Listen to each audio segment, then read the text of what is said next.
खबर आगरा से है, जहां आगरा के थाना डौकी पुलिस ने अंतर्राज्यीय चोर गैंग का किया खुलासा। रेकी कर चोरी की घटनाओं को देते थे अंजाम। 14 फरवरी को दिल्ली में ज्वेलर्स की दुकान में चोरी की घटना को दिया था अंजाम। पकड़े गए आरोपी आगरा, फिरोजाबाद और दिल्ली में घटनाओं को दे चुके हैं अंजाम। पकड़े गए आरोपियों से 22 किलो 500 ग्राम चांदी के आभूषण और नकदी तमंचा और जिंदा कारतूस बरामद किए। देखिए पूरी रिपोर्ट विस्तार से संवाददाता राकेश शर्मा के साथ।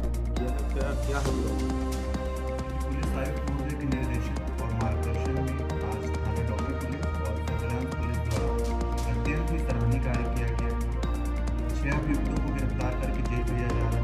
इनके पास से लगभग 22.5 किलो चांदी है वो बरामद की गई है, जिसकी अनुमानित मूल्य आज की डेट में 50 लाख।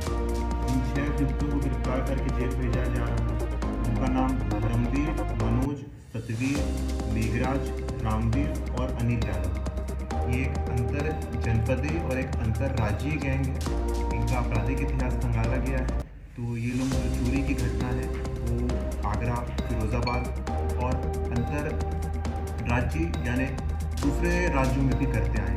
अभियुक्त से विस्तृत पूछताछ की गई तो यह बात प्रकाश में आई कि 14 फरवरी यानी कल ही दिल्ली में इन्होंने एक बड़ी चोरी और डकैती की घटना करी थी, जिसके संदर्भ में दिल्ली पुलिस द्वारा 34/26 आरकेपुरम साउथ वेस्ट में पंजीकृत किया गया था। अभियुक्त ने बताया कि चौहान ज्वेलर्स के यहाँ ये चोरी और डकैती की घटना 14 फरवरी को की है और हमारे आगरा के विभिन्न थाना क्षेत्रों में, उदाहरण स्वरूप हमारे शमशाबाद में, बसई अरेला में, पश्चिम जोन के अछनेरा थानों में इन्होंने चोरी की घटना को कबूला है और सभी घटनाओं का मिलाकर के लगभग 22.5 किलो चांदी है वो बरामद की गई है और अभियुक्त के कब्जे से तमंचा, कारतूस यह भी बरामद किया गया है।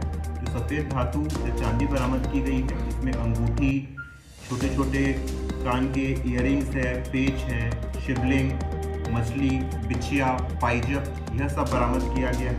और इस पूरी घटना में हमारे सर्विलांस का मुख्य रोल रहा है। सर्विलांस में विशेष करके हमारे प्रभारी हैं सचिन तोमर, ऋषि, शुभम और थाना डौकी पुलिस, इन लोगों ने चेकिंग के दौरान यह कार्रवाई की है। और जो 6 अभियुक्त को गिरफ्तार करके जेल भेजा जा रहा है, इनका लंबा चौड़ा आपराधिक इतिहास है। इनके विरुद्ध गैंगस्टर की कार्रवाई की जाएगी और शीघ्र ही इनका गैंग पंजीकरण भी किया जाएगा, ताकि भविष्य में ऐसी चोरी की घटनाओं में रोकथाम किया जा सके। सर, घटना को किस तरीके से अंजाम देते हैं?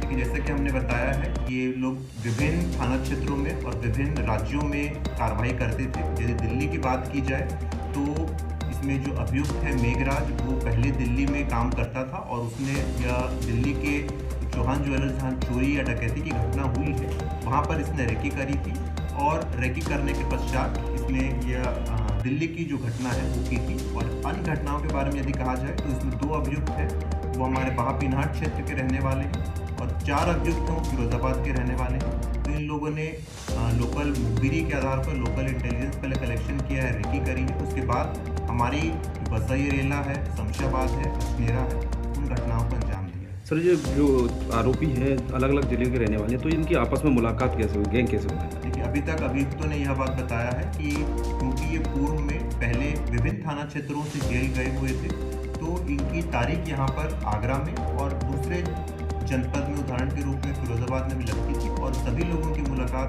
उस समय कोर्ट के केस में कोई ना कोई वकील के संदर्भ में ये लोग टच में आए और इनकी मुलाकात हुई थी। विस्तृत पूछताछ इनसे और की जाएगी। देखिए, अभी तक इनके पास से लगभग 22.5 किलो चांदी है वो बरामद की गई है। चांदी जैसे हमने आपको बताया है, इसमें अंगूठी, आपके छोटे मोटे बिछुआ है, पाइजप है, इनके रूप में है। तो ये लोग जब चोरी की चांदी है वो बेचने के फिराक में थे, तो पुलिस ने इन्हें गिरफ्तार किया है। अभी इसमें बेचना प्रचलित है। इनसे विस्तृत पूछताछ की जाएगी कि ये जो चांदी है वो आगरा में या दूसरे राज्यों में कहाँ पर पूर्व में बेचा था। ये विस्तृत विवेचना का विषय है। जल्द ही आप लोगों को